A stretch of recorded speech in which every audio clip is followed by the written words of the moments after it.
네, 안녕하세요. 이번 강의에서는 포트 포워딩을 이용한 피버팅 환경 구성이라는 주제로 강의를 진행해 보도록 하겠습니다. 피버팅은 이미 침해된 시스템을 통해 다른 시스템이나 네트워크로 접근하는 기법을 의미합니다. 즉, 직접적으로 접근할 수 없는 시스템에 간접적으로 접근하기 위한 기반 환경을 조성하는 일입니다. 포스트 익스플로이트 단계에서 피버팅 환경을 조성하는 것은 향후 원활한 공격을 수행하는 데 매우 중요한 일 중 하나입니다. 공격자의 시스템은 직접적으로 표적 네트워크와 네트워킹을 하는 것이 아니기 때문입니다. 본 강의에서는 메타스플로이트 프레임워크의 미터프리터 쉘을 이용을 해서 피버팅 환경을 구성합니다. 그리고 공격자 시스템의 각종 클라이언트 도구를 이용을 해서 표적 네트워크 내에 있는 서버 시스템에 접근하는 실습을 합니다. 이러한 실습을 통해 원격 네트워크의 다른 시스템 접근을 위한 포트 포워딩 환경 구성 능력을 습득하게 될 것입니다. 자, 그럼 강의를 시작해 보도록 하겠습니다. 우선 본 강의에서 다루는 실습 내용에 대한 간략한 요약을 해보겠습니다. 일단 미터프리터 쉘의 명령어를 이용을 해서 공격자 및 거점 시스템 간 패킷 릴레이 환경을 조성하는 것이 가장 먼저가 되겠습니다. 공격자 시스템은 이미 C2 서버를 통해 원격 단말, 즉 거점 시스템에 대한 미터프리터 쉘을 확보했다는 가정에서 시작합니다. 자, 그리고 두 번째는 공격자 시스템의 웹 브라우저를 이용을 해서 표적 네트워크 내에 있는 웹 서버에 접근을 하는 것입니다. 이것이 가능한 이유는 앞선 단계에서 패킷 릴레이 환경을 조성해 두었기 때문입니다. 그리고 세 번째로는 접속한 과정에서 발생한 패킷들을 패킷 분석 도구로 분석을 합니다. 이제 분석은 거점 시스템에 있는 패킷 분석 도구인 와이어샤크를 이용을 합니다. 와이어샤크를 이용해서 패킷을 분석하는 목적은 공격자 시스템을 통해서 패킷이 발생된 것이 아닌 거점 시스템을 통해서 패킷이 발생됐다는 것을 확인하기 위해서, 즉 포트 포워딩이 잘 이루어졌음을 확인하기 위해서입니다. 그리고 네 번째는 공격자 시스템 SSH 클라이언트 프로그램을 이용해서 표적 네트워크 내 SSH 서버에 접근을 합니다. 물론 앞선 첫 번째 단계와 마찬가지로 SSH 패킷, 즉 메시지에 대한 릴레이를 하기 위한 포트 포워딩 조치를 사전에 수행해야 합니다. 그리고 마지막으로 이제 접속이 원활히 되었다면 동일하게 패킷을 분석을 해서 포워딩이 제대로 이루어졌는지를 확인을 하는 것입니다. 이제 자료에서 보시는 그림이 이번 실습에서 여러분이 수행하게 될 전반적인 내용을 요약한 그림입니다. 먼저 공격자 시스템은 이제 포트 포워딩 설정이 원활히 되었다면 공격자 시스템은 8001번 포트를 수신하게 됩니다. 이 8001번 포트는 미터프리터 핸들러 모듈이 실제 리스닝을 하도록 이제 설정을 한 것이고요. 그러니까 미터프리터 핸들러 모듈은 CNC 서버를 의미합니다. 그래서 이 미터프리터 핸들러 모듈, 즉 메타스플로잇에 있는 모듈들은 기본적으로 루비라는 언어로 코딩이 되어 있기 때문에 그 루비 엔진에 의해서 포트 번호 8001번이 공격자 시스템에 리스닝 될 것입니다. 마찬가지로 핸들러를 이용해서 포트 포워딩 정책을 설정을 하면 2001번도 수신시킬 수 있습니다. 이 포트 번호는 참고로 우리가 임의로 지정할 수 있습니다. 그래서 2001번 포트로 접근하는 요청은 원격 거점 시스템에 있는 네트워크에서 19168 10.30번 시스템에 22번 포트로 접속하도록 설정을 합니다. 그러니까 결론적으로는 공격자 시스템에서 웹 브라우저를 이용을 해서 로컬호스트에 있는 8001번을 접속을 하면 원격 네트워크에 있는 끝자리 20번의 웹서버, 즉 80번 포트로 접속을 하게 되고요. 그리고 공격자 시스템에 있는 2001번 포트로 SSH 클라이언트로 접속을 하게 되면 원격 네트워크에 있는 끝자리 30번 단말 22번 포트로 접속을 하게 됩니다. 네, 중간의 점선은 보통 이제 그 경계선에 있는 외부 내부 네트워크 경계선에 있는 라우터나든가 아니면 방화벽, IPS 같은 보안 솔루션들을 간단하게 표현한 것입니다. 즉 공격자 시스템은 기본적으로 표적 네트워크를 직접적으로 접근할 수 없음을 표현한 겁니다. 네, 그럼 전반적인 실습은 이해를 하셨을 거라고 생각하고 바로 다음 내용을 진행해 보도록 하겠습니다. 물론 원격 시스템, 즉 표적 단말에 대한 세션을 확보하는 것이 먼저가 되겠습니다. 그리고 포트 포워딩 설정을 해줘야 되겠죠. 이제 포트 포워딩 설정은 정확하게는 포트 FWD라는 명령을 사용하는 건데요. 이 명령어는 메타스플로이 프레임워크에서 제공한다기보다는 메타스플로이 프레임워크 안에 있는 미터프리터 쉘이라는 이제 그 원격 통제를 위한 쉘의 여러 종류 중에 하나인데요. 미터프리터 쉘의 기능 중에 하나입니다. 그래서 이 기능을 이용을 해서 그 표적 단말에게 지시를 하는 겁니다. 내가 8001번 포트를 통해서 데이터를 패킷을 전달하면 너는 프록시 역할을 하고 그 패킷을 받아서 1968.10.20번에 80번으로 포워딩을 해라 라고 지시를 하는 겁니다. 네, 그리고 다음으로 포트 포워딩 목록이 추가가 됐는지 여부를 확인하는 것입니다. 자, 그럼 바로 명령어를 입력해 보도록 하겠습니다. 네, 보시는 화면은 공격자 시스템의 화면입니다. 메타스플로이 프레임워크를 실행시키도록 하겠습니다. 메타스플로이 프레임워크의 핸들러 모듈을 자동으로 실행시키는 스크립트 파일을 로딩을 했습니다. 네, 간단하게는 지금 CNC 서버를 구동한 건데요. CNC 서버가 구동이 되자마자 바로 원격 단말에 있는 이제 그 백도어죠. 미터프리터 쉘 프로그램이 수신을 한 것을 볼 수가 있고요. 그리고 1번 세션으로 연결된 것을 확인할 수가 있겠습니다. 자, 1번 세션과 인터랙티브한 대화를 하기 위해서 이제 쉘로 진입을 하겠습니다. 네, 일단은 포트 포워드 옵션을 사용을 해서 그 입력된 라우팅 엔트리가 있는지 확인을 해 볼 텐데요. 이제 포트 포워딩 엔트리가 지금 현재 하나도 없죠. 네, 이게 정상적입니다.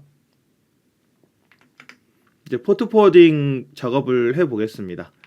포트 포워드 일단 헬프 옵션을 한번 입력해서 확인을 해보면 뭐 4-5가지를 입력할 수 있다고 나와 있죠. 자, 포트 포워드 -L 이 -L 옵션은 그 공격자 시스템에 리스닝할 포트의 번호입니다. 저희가 8001번 포트를 리스닝하기로 약속했으니까 8001번을 입력하고요. 그리고 -R 옵션은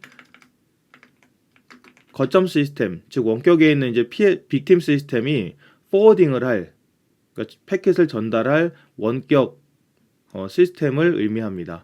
191.168.10.20번을 지정하겠습니다. 그리고 마지막으로 원격 네트워크에는 해당 단말에 원격 단말에 포트 번호까지 지정을 합니다.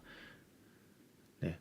요약하면 8001번으로 칼리 리눅스 이제 공격자 시스템에 8001번으로 연결을 시도하면 원격 네트워크에 20번 시스템의 80번 포트로 연결을 시도하게 되는 겁니다. 네, 명령어에서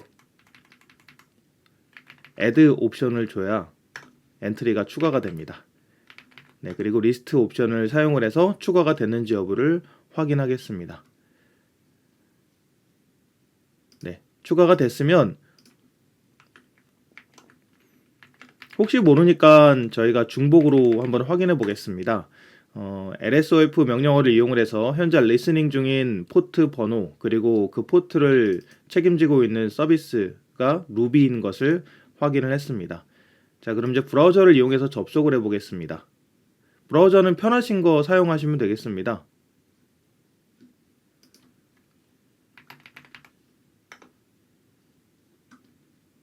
파이어폭스나 크롬 무엇이든 상관없습니다. 자, http localhost의 8001입니다. 네, 지금 이 접속 방식 자체가 지금 공격자 시스템에 8001 포트로 접속하겠다는 얘기죠.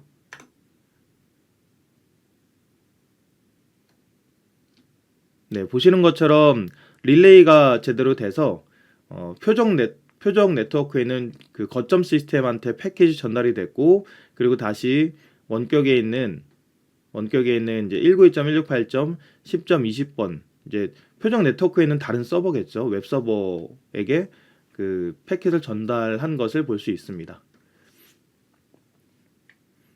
네, 이 과정을 이제 패킷 모니터링을 해 보실 수 있는데요. 자, 윈도우 단말로 가서 이제 빅팀 시스템이죠. 와이어샤크를 실행하겠습니다. 네, 와이어샤크를 이용을 해서 패킷을 모니터링 하겠습니다. ETH03 네트워크 이제 카드가 이제 트래픽이 발생되고 있는 것을 알 수 있죠. 네, 지금 보이시는 것은 그 C2 서버와 이제 공격자와 오퍼레이션 때문에 TLS 패킷이 보이는데요. 노이즈가 심하니까 필터를 좀 주겠습니다. 50번 시스템인 이 단말, 그 빅팀 단말과 원격 시스템 웹 서버와 통신하는 것만 모니터링 하도록 하겠습니다.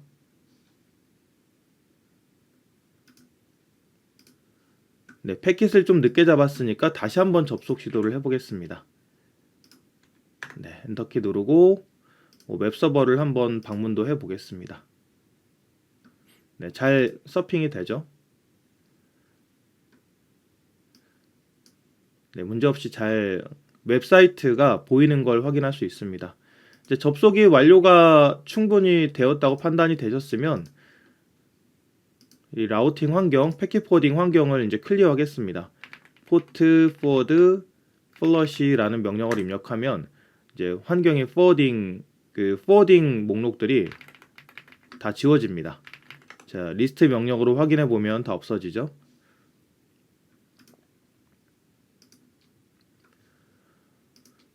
네, 윈도우 운영 체제에서 패킷을 캡처했는데요. 캡처된 내용을 보면 1968.10.50번, 즉 거점 시스템이죠. 거점 시스템에서 원격에 있는 1968.10.20번, 즉 거점 네트워크에 있는 거점 시스템이 속한 네트워크에 있는 다른 서버에게 HTTP 패킷을 전달하고 있는 것을 확인할 수 있습니다. 네, 그럼 이렇게 접속을 했을 때 그 웹서버 입장에서는 어떻게 생각할까요? 공격자가 접속했다고 생각할까요? 아니면 빅팀 시스템이 접속했다고 생각할까요? 물론 이제 정답은 여러분들께서 당연히 유추를 하실 수 있겠지만 빅팀 시스템이 접속을 했다고 생각하게 될 것입니다. 네, 그래서 한번 접속을 해 보도록 하겠습니다. 윈도우에는 기본 SSH 명령어를 활용하겠습니다. 이제 지금 접속하는 의도는 뭐 접속이 잘 되는지 확인하는 게 아니라 로그를 보기 위함입니다.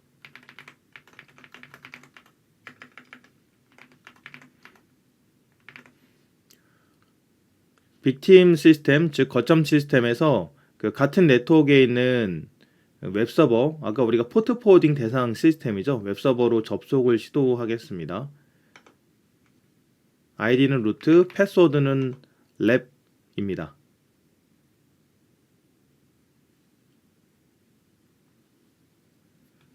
네, 접속이 된 이후에 우리가 확인할 파일은요.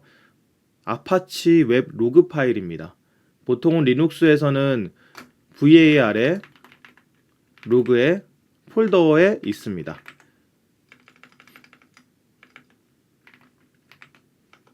네, 그래서 지금 작업 중인 디렉토리는 var 로그의 httpd인데요. 액세스 로그 파일이 있죠. 이 액세스 로그 파일의 후반부만 확인하기 위해서 내용 후반부를 확인하기 위해서 테일 명령을 사용하겠습니다. 네, 보시면 191.168.10.50번 시스템, 즉 거점 시스템이죠. 빅팀 시스템이 이 시스템에 있는 웹서버에 접속을 한 것을 확인할 수가 있겠습니다. 네, 이 내용을 통해서 여러분은 이 웹서버는 빅팀 시스템이 지금 접근을 하고 있구나라고 이제 생각을 하겠죠. 네, 좋습니다. 모니터링은 충분히 했고 접속도 확인을 했고요. 이번에는 SSH 서비스를 대상으로 포트 포워딩을 설정해 보도록 하겠습니다. 마찬가지로 아까와 비슷합니다. 리스닝 하는 포트는 이제 2001로 바꾸고요. 그리고 SSH 서버는 원격에는 30번 시스템의 22번 포트로 접속을 하겠습니다. 자, 미터프리터 쉘에서 포트 포워드 add -L2001 그리고 포트 포워드 -R 19.168.10.30번 이제 10.30번 시스템이 SSH 서버가 되겠습니다. 그리고 포트는 22번 포트 포워드 리스트 이제 설정이 잘 된 것을 확인할 수 있고요. 그리고 마찬가지로 2001번 포트가 리스닝 중인지 확인해 보겠습니다. 네, 리스닝 중이죠. 자, 그럼 이제 공격자 시스템에서 접속을 시도해 볼 텐데요. SSH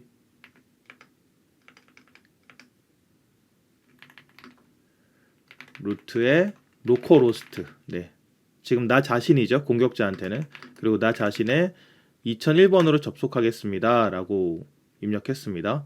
네. 바로 접속이 원활히 된 것으로 보이죠. 패스워드 입력창이 활성화가 됐습니다. 패스워드는 lab입니다. lab. 네, 로그인에 성공했습니다. ifconfig 하게 되면 19.168.10.30번 즉 원격 네트워크에 있는 시스템에 로그인한 것을 알 수가 있겠습니다. 패킷을 한번 이제 잡아볼 텐데요. 뭐 접속이 일단 테스트가 끝났으면 엑시트해서 종료하겠습니다. 네, 포트 포워딩 상태도 해제하겠습니다. 네, 플러시 옵션을 사용을 해서 엔트리를 다 클리어 하겠습니다. 네, 엔트리가 없는 걸 확인했고요. 자, 윈도우 운영 체제로 가서 패킷을 보겠습니다.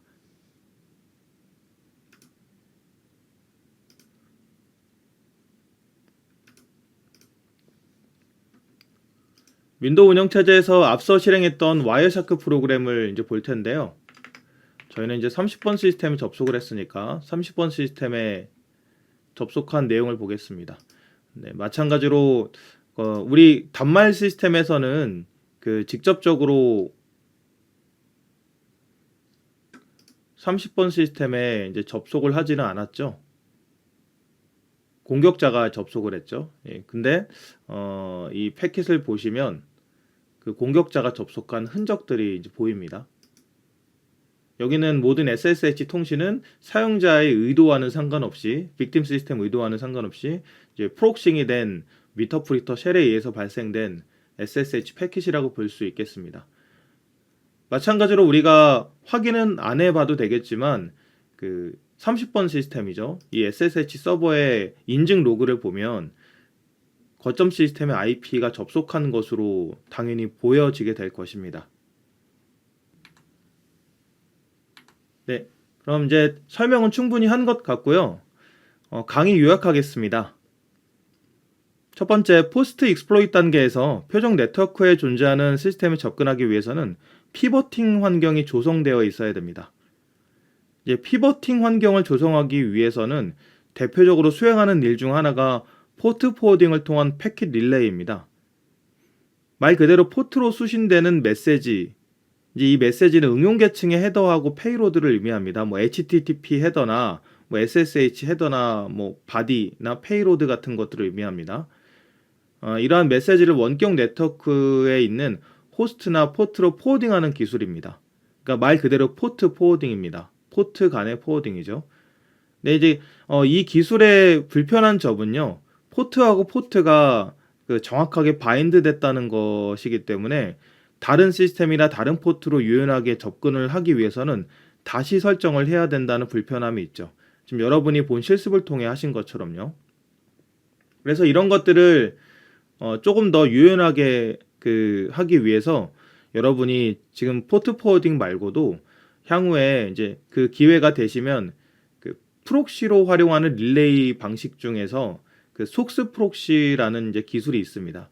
이제 속스라고 부르는데 이제 소켓 시큐어의 약어인데요. 이 속스 프록시는 IP 그리고 TCP나 UDP 단계 그 패킷을 릴레이를 할 수가 있는 그 프로토콜이자 기술이기 때문에 여러분이 속스 프록시를 이용을 해서 그 미터 프리터 쉘과 CNC 서버를 연결하시게 되면 IP하고 포트가 자유롭게 릴레이가 됩니다. 그 이상 계층까지요. 이게 무슨 얘기냐? 여러분이 속스 프록시 설정을 하시게 되면 우리가 회사에서 VPN 원격에 연결해서 회사 내부에 있는 시스템들 접속하는 것처럼 자유롭게 그 공격 대상 네트워크에 있는 시스템들을 접근할 수 있게 됩니다. 네, 이 정도면 그 피버팅에 대한 개념도 이해를 하셨을 것 같고요. 그리고 피버팅과 관련된 환경 조성을 위해서는 포트 포워딩이나 혹은 속스 프록시를 이용하는 방식들이 있다라는 걸 잘 이해하셨을 거라고 생각합니다. 자, 강의는 여기까지 하겠습니다. 수고 많으셨습니다.